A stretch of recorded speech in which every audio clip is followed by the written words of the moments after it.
Writer से जुड़ी जानकारी पाने के लिए सब्सक्राइब करें परवाना धुन यूट्यूब चैनल को और साथ में बेल आइकन दबाना ना भूलें।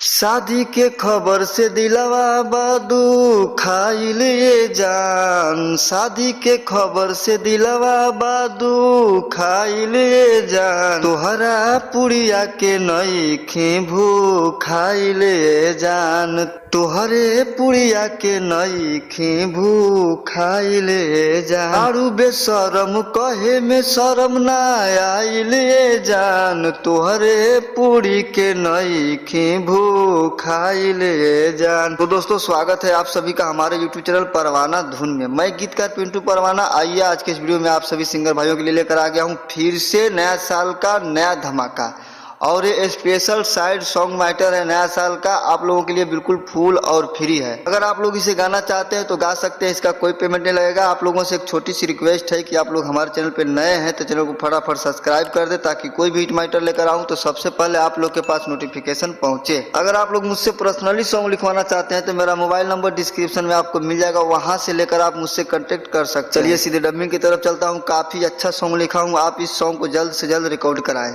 चलिए सीधे डमी की तरफ चलता हूँ।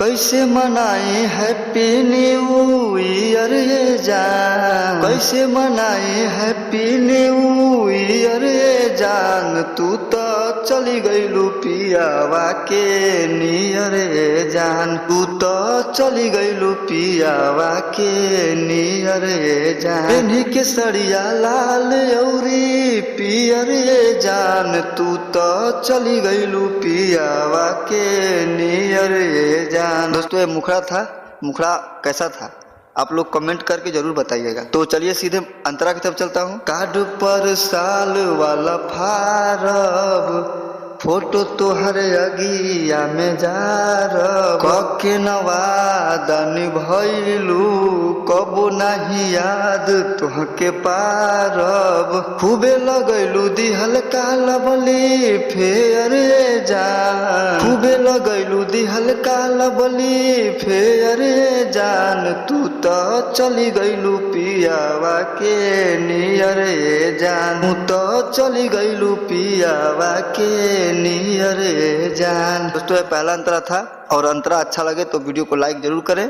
चलिए लास्ट अंतरा की तरफ चलता हूँ। नया साल में छोड़ी के गईलू, सोचले न रही जवन कईलू, होके हमार ये करे जा, काहे परवाना जी के भइलू, टेंशन में तोहरा पिया था पिंटुआ बियर जान, टेंशन में तोहरा पिया था पिंटुआ बियर जान, तो चली गईलू पियावा के नियर जान। दोस्तों अगर वीडियो आप लोग को अच्छा लगे तो वीडियो को लाइक करें, और चैनल को अभी तक सब्सक्राइब नहीं किया है तो प्लीज़ सब्सक्राइब कर ले, ज़्यादा से ज़्यादा शेयर करें ताकि और सिंगर भाइयों के पास हमारा वीडियो पहुंचे।